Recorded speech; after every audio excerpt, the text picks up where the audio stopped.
इतना दर्द दिलु दिल पा वायरल भइल बानी रील पा। इतना दर्द दिलु दिल पा वायरल भइल बानी रील पा।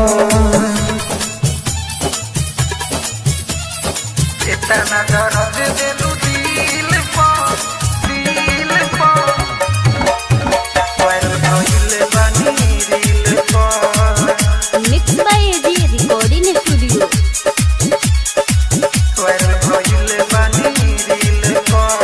धोखा देलू तो देहिया में हमारा आइल इतना जुनून हो।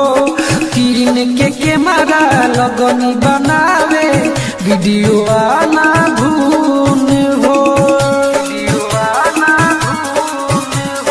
धोखा देलू तो देहिया में हमारा